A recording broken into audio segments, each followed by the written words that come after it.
मेरे से नाराज हो रहे हैं? बस मुस्कुरा लीजिए। उनको आपने भी चुनाव लड़ा। मुस्कुरा लीजिए, भाषण खत्म। धन्यवाद अध्यक्ष महोदय जी, आपने मुझे इस विषय पर बोलने का मौका दिया।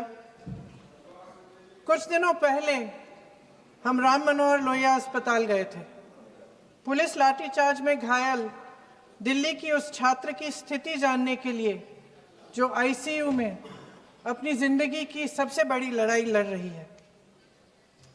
हमसे कुछ ही समय पहले आदरणीय स्वास्थ्य मंत्री जी श्री जेपी नड्डा वहां गए थे और उनसे कुछ समय पहले अन्य नेता भी गए। जब तक हम वहां पहुंचे, उस लड़की की मां नेताओं के आने जाने से गुस्से में थी। सुन लीजिए, सुनिए, किसी की पीड़ा का मजाक नहीं उड़ाते। कोई भी हो, किसी की पीड़ा का मजाक नहीं उड़ाते। आप संसद में बैठे हैं, निशिकांत जी आप बना रहे हो। जब तक हम वहां पहुंचे, उस लड़की की मां नेताओं के आने जाने से गुस्से में थी। किस लिए आए हो? उसने आईसीयू के दरवाजे के बाहर खड़े होकर हमें पूछा। हमारे सामने कांपते हुए हाथ जोड़े कहने लगी कि धन्यवाद आप आए हैं, ठीक है, मगर मुझे किसी से नहीं मिलना, मुझे किसी से बात नहीं करनी। महोदय, उस मां की पीड़ा से उसका पूरा शरीर कांप रहा था, लेकिन उसने दृढ़ आवाज में कहा, सुबह से बड़े बड़े लोग यहां आ रहे हैं, एक के बाद एक वीडियो बना रहे हैं। वह भी आए जिन्होंने मेरी बेटी का ये हाल किया है। किस लिए? उसने हमसे पूछा। किस लिए? मेरी बेटी की बलि तो चढ़ गई है, लेकिन उसे कुछ भी हो जाए तो मैं उसके लिए अपने आप लड़ूंगी। मुझे किसी की मदद नहीं चाहिए, मैं अकेले लड़ लूंगी। महोदय, शायद मुझे यहाँ खड़े होकर सबके सामने ये बात नहीं कहनी चाहिए, मगर उस माँ की गुहार ने मुझे शर्मिंदा किया। उसके दिल के टूटने की वो आवाज़ जो अस्पताल की दीवारों से में गूंज रही थी, मेरे मन में अभी भी गूंज रही है। इसलिए उस माँ की इजाज़त लिए बिना मैं आपके द्वारा आदरणीय प्रधानमंत्री महोदय जी और आदरणीय गृह मंत्री महोदय जी से पूछना चाहती हूँ कि क्या ज़रूरत थी एक मासूम बच्ची पर इस तरह दमन करने की? क्या ज़रूरत थी उन छात्रों पर आंसू गैस चलवाने की, उन पर लाठियां बरसाने की, उन पर वाटर कैनन्स चलवाने की? क्या ज़रूरत थी उन नौजवान लड़कियों को जलील करते हुए उनके कपड़े फाड़ने की, उनको बेरहमी से गंदी तरह पिटवाने की? देश के युवाओं पर पैलेट गन्स और AK-47 चलवाने की क्या आवश्यकता थी? क्या वे आतंकवादी थे? क्या आतंकवादी हैं? टेररिस्ट हैं? हाँ, कांग्रेस बोल रही है। हाँ, कांग्रेस बोल रही है। जवाब दीजिए, जवाब दीजिए। कांग्रेस बोल रही है, जवाब मांग रही है, जवाब दीजिए।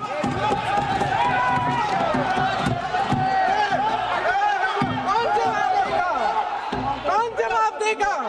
गृह मंत्री जी जवाब देंगे। किसने ऑर्डर दिया? किसने ऑर्डर दिया पैलेट गन्स चलाने के लिए? किसने ऑर्डर दिया? आपके माध्यम से मैं पूछती हूं अध्यक्ष महोदय, किसने ऑर्डर दिया? प्रधानमंत्री जी ने दिया? गृह मंत्री जी ने दिया? जवाब देंगे? पूरा देश पूछ रहा है, सिर्फ कांग्रेस पार्टी नहीं पूछ रही है, पूरा देश पूछ रहा है। अध्यक्ष महोदय, देश के माता पिता पूछ रहे हैं, छात्र पूछ रहे हैं, अध्यापक पूछ रहे हैं, पूरा देश आज ये पूछ रहा है। और आपकी जिम्मेदारी बनती है कि आप इस सवाल का जवाब दें। क्यों डरते हैं आप इस देश के नौजवानों से? क्यों डरते हैं आप इस देश की बुलंद आवाज से? और उस आवाज को दबाने का हक आपको किसने दिया है? महोदय, ये सदन यहाँ बैठे हुए सांसदों की जागीर नहीं है, ये इस देश की अमानत है। यहाँ बैठे हम सब इस देश की जनता, इस देश के युवाओं, बुजुर्गों, गरीबों, अमीरों और सब धर्मों, सब वर्गों के देशवासियों के सेवक हैं। हम उनके प्रतिनिधि हैं और ये सत्ता हमें उन्होंने ही दी है। इस देश का संविधान हमारी सर आंखों पे, इस देश का लोकतंत्र सर्वोपरि है, इसे ध्वस्त करना पाप है।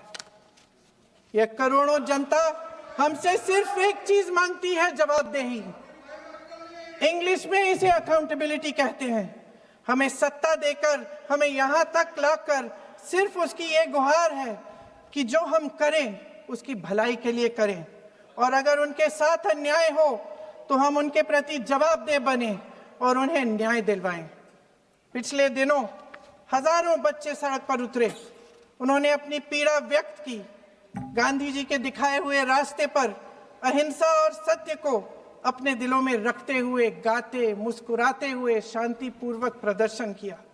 लोकतंत्र के सबसे पवित्र सिद्धांत के तहत उन्होंने अपनी आवाज उठाने का अधिकार कायम किया। ये उस भारत के बच्चे हैं जो गांव में रहते हैं, जो महानगरों में रहते हैं, जो छोटे कस्बों में, छोटे शहरों में रहते हैं, जहां माँ अपने गहने बेच देती है, पिता अपनी जमीन गिरवी रख देता है, एक परिवार अपनी पूरी जिंदगी की कमाई बच्चे के सपने पर खर्च देता है। और अब उन्हीं बच्चों को लगने लगा है कि आज इस देश में मेहनत से ज्यादा बेईमानी मायने रखती है, मेरिट से ज्यादा पैसा मायने रखता है। तब सिर्फ एक छात्र नहीं हारता, उम्मीद हारती है। इन परेशान बच्चों ने अपनी उम्मीदें आपसे साझा की। उनकी मांगे क्या थी? कि पेपर लीक करके उनके साथ जो बार बार अन्याय किया जा रहा है उस पर कार्रवाई की जाए, कि जो सिस्टम उनके भविष्य को कुचल रहा है उसे सुधारा जाए, कि जो माफिया उन्हें घेरे हुए है उसे हटाया जाए, कि जिस मंत्री के कार्यकाल में यह सब हुआ वह इस्तीफा दे, कि उन पर बर्बरता करने वालों पर कार्रवाई की जाए और उसके लिए माफी मांगी जाए। बस यही उनकी मांग थी ना, कि जो शिक्षा और स्वतंत्र अभिव्यक्ति का अधिकार उन्हें संविधान ने दिया है उसे कायम रखा जाए। महोदय, हमारे एजुकेशन सिस्टम में कुछ समय से बहुत खामियां भर चुकी हैं। बच्चों पे जो प्रेशर डाला जाता है उसकी वजह से सैकड़ों बच्चों ने आत्महत्या कर डाली है। उससे भी ज्यादा बच्चे डिप्रेशन में डूब रहे हैं। परिवारों पर बच्चों को पढ़ाने लिखाने के लिए घूस, capitation fees, tuition fees, coaching fees आदि के घिनौने दबाव हैं। लोन लेने पड़ते हैं, सामान बेचना पड़ता है और उसके बावजूद कोई गारंटी नहीं कि उनके बच्चों के भविष्य मजबूत बन पाएंगे, क्योंकि बेरोजगारी चरम पे है। इस सरकार ने रोजगार पैदा करने वाले सभी सेक्टर्स को लगातार कमजोर किया। एग्जामिनेशन सिस्टम खुद फेल हो गया है। पिछले दशक में 152 पेपर लीक हुए, 750 करोड़ छात्र प्रभावित हुए, मगर एक भी दोषी, एक भी माफिया को सजा नहीं।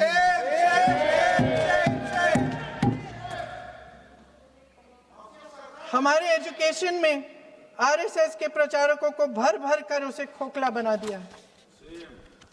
जबरदस्ती एनटीए बनवाकर सिस्टम का केंद्रीकरण करके उसे और भी उलझा दिया।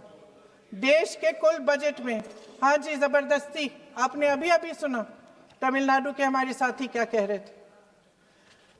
देश के कुल बजट में एजुकेशन बजट की हिस्सेदारी हर साल बढ़ाने की बजाय घटती जा रही है। 1.4 लाख करोड़ रुपया का पूरा बजट एजुकेशन बजट है और 1.32 लाख करोड़ सिर्फ नीट देने वाले 22 लाख बच्चों के परिवारों से हर साल खींचा जाता है। एक और शर्मनाक आंकड़ा भी है। 1.4 लाख करोड़ रुपया हमारा पूरा एजुकेशन बजट और 16 लाख करोड़ रुपए जो मौजूदा सरकार ने बड़े उद्योगपतियों के लोन माफ किए हैं। सोचिए कि इस सरकार की प्राथमिकताएं क्या है। सच ये है अध्यक्ष महोदय कि जिस तरह अस्पताल में उस छात्रा की मां का विश्वास पूरे सिस्टम से हट गया है, उसी तरह देश के युवाओं का भरोसा इस पूरे सिस्टम से टूट चुका है। और जब इस तरह देश के भविष्य हमारे युवा निराश होकर सरकार और सिस्टम से अपना भरोसा हटा देते हैं, तो उस भरोसे को फिर से बनाने के लिए सिस्टम के अंदर से जवाब नहीं ढूंढा जा सकता, उसके दायरे से बाहर निकलना पड़ता है, नए सिरे से ठोस प्रयास करने पड़ते हैं। अफसोस की बात यह है अध्यक्ष महोदय कि इतना हो जाने के बाद भी आदरणीय प्रधानमंत्री महोदय जी और उनके साथी इस सच्चाई को समझ नहीं पा रहे हैं। वे अभी भी ये सोच रहे हैं कि पीआर, नैरेटिव चेंज और पालतू मीडिया के सहारे एक बार फिर उनकी नैया पार हो जाएगी। परसों शिक्षा मंत्री जी ने शर्मनाक परिस्थितियों में अपना इस्तीफा दिया और कल यहीं मकर द्वार पर मेरे सत्ता पक्ष के सांसदों ने जिंदाबाद के नारे चिल्लाते हुए उनका संसद में ऐसे स्वागत किया जैसे मानो कोई सुपरस्टार पहुंच गए हैं। विडंबना देखिए महोदय, जब भूतपूर्व शिक्षा मंत्री को मुकुट पहनाया जा रहा था, स्वागत हो रहा था उनका, तब महाराष्ट्र में एक परिवार पेपर लीक पीड़ित अपनी बेटी की आत्महत्या का शोक मना रहा था। आपकी सरकार ने देश के करोड़ों छात्रों को क्या संदेश दिया? आपको किस बात का गौरव है, किस बात का अभिमान है? ये कौन सा अहंकार है? जहां आंखों में शर्म होनी चाहिए, वहां बेशर्मी और स्वागत के नगाड़े बजाए रह रहे हैं। एक तरफ मातम है, दुख है, यहां फूल माला डाल रहे हैं। कोई आप पर कैसे यकीन करे? प्रधानमंत्री महोदय जी ने नया शिक्षा मंत्री चुना, एक ऐसे व्यक्ति को इस पद पर आसीन किया जिसने एक गर्भवती महिला के बलात्कारियों की रिहाई पर अपनी सहमति व्यक्त की, खुशी जताई। देश की करोड़ों लड़कियों को प्रधानमंत्री जी ने क्या संदेश दिया? सर, अखबारों में है सर, जो प्रहलाद जोशी जी ने बिल्किस बानो के बलात्कारियों की रिहाई पर जो बयान दिए, उसका प्रमाण मैं आपको दे दूंगी, मैं भेज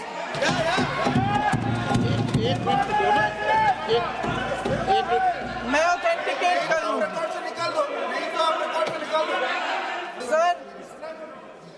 sir, here is a newspaper article. Sir, अरे आपने पूरा बुक लेके आए, आपने बुक लेके आ सकता है। Sir, written by a respected journalist, I will authenticate using this, sir. आप माननीय सदस्य प्लीज इसको छोड़ दें। सर, अगर जोशी जी अपने बयान का इस खंडन कर विधेयक रहे पर ही हैं, चर्चा होगी। आप इस बयान का खंडन कर रहे हैं क्या? नहीं, जोशी जी माननीय से पूछेगा। सदस्य, मैं आपसे फिर आग्रह कर रहा हूं, इस सदन में इस विधेयक पर ही चर्चा होगी। फिर भी नो, ये विधेयक का विषय नहीं है। आप नो, आप बोलो तो विधेयक पर बोलो, ये मेरी अपेक्षा आपसे। प्लीज छोड़िए, ये रख दो। इस विषय को छोड़िए।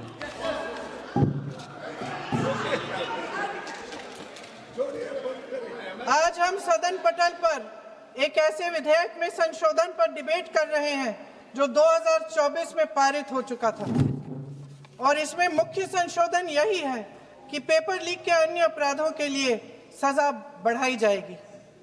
मगर जब से ये विधेयक पारित हुआ, तब से अब तक इस सरकार ने एक भी अपराधी को सजा नहीं दी। आपने देखा है कि कल और परसों से फेस रिकॉग्निशन द्वारा प्रदर्शन करने वाले बच्चों के नाम और पते सार्वजनिक किए जा रहे हैं, मगर यही काम पेपर लीक करने वाले अपराधियों के लिए अभी तक नहीं किया गया। ना इस विधेयक में पेपर लीक रोकने के कोई ठोस कदम है। इससे देश के युवाओं का भरोसा कैसे बनेगा?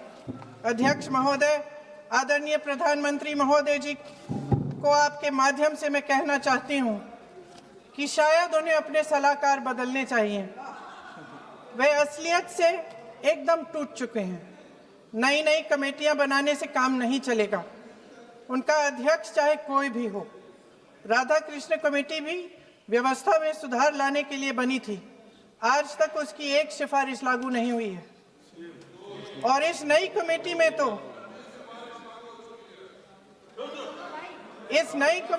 तो एक एक्स-आईबी चीफ,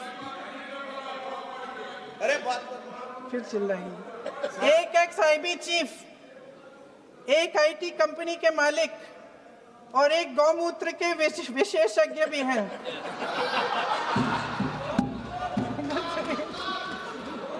जो सच है क्या? इन्हें शिक्षा के बारे में क्या पता जी? सर सच है। आप आज मेरे से नाराज हो रहे हैं। बस मुस्कुरा लीजिए। वो आपने भी चुनाव लड़ा।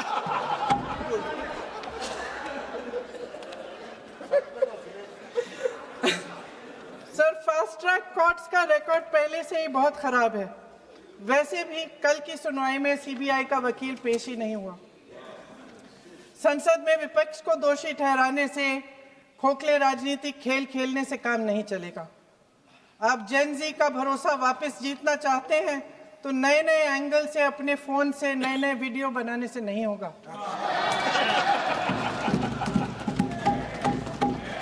प्रधानमंत्री जी को कैमरे का एंगल नहीं, दिल का एंगल बदलना पड़ेगा।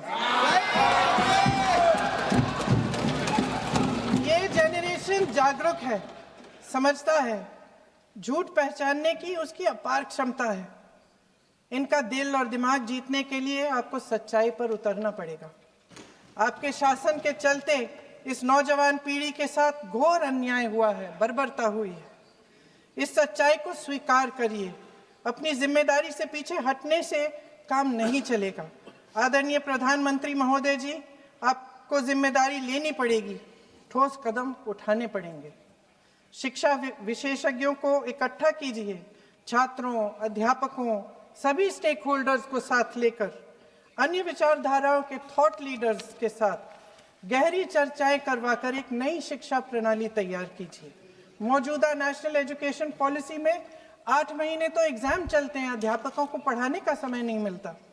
सिर्फ आरएसएस के लोगों से भरने की बजाय सिस्टम को शिक्षित, एजुकेटेड, उन्नत और उदार दृष्टिकोण के लोगों से भी भरिए, जिनकी योग्यता सिर्फ उनकी विचारधारा न हो। रोजगार पैदा करने के सख्त कदम उठाइए, इस पर फोकस करिए। मेडिकल कॉलेजेस की संख्या बढ़ाइए, चिकित्सा शिक्षा का विस्तार कीजिए, ताकि ये बच्चे जो मेहनत कर कर के भी अपने भविष्य नहीं बना पा रहे हैं, एक उज्जवल भविष्य का सपना देख पाए। अध्यक्ष महोदय, छात्रों को सड़क से हटाया जा सकता है, लेकिन उनके सवालों को नहीं। हर लाठी जो किसी लड़की पर, किसी लड़के पर चली है, वे बच्चों की पीठ से ज्यादा सरकार की साख पर पड़ी है। देश के नौजवान न्याय मांग रहे हैं, भीख नहीं। वे यहाँ सरकार गिराने नहीं, अपना भरोसा बचाने के लिए आए थे। अध्यक्ष महोदय, आपके माध्यम से मैं सरकार को कहना चाहती हूँ, अपनी साख बचाइए, अपनी नीयत ठीक करिए, अपनी अकड़ का इलाज कीजिए, अपने वादों पर अमल कीजिए। आपके शासन में हमने बड़ी बड़ी चोरियां देखी हैं। चुनाव में वोटों की चोरी, राम मंदिर में चंदा की चोरी, आपके उद्योगपति मित्रों द्वारा देश की संपत्ति की चोरी, किसानों की जमीन की चोरी, लेकिन सबसे बड़ी चोरी, हाँ ठीक है, सबसे बड़ी चोरी तब हुई। कहिए, बोलिए।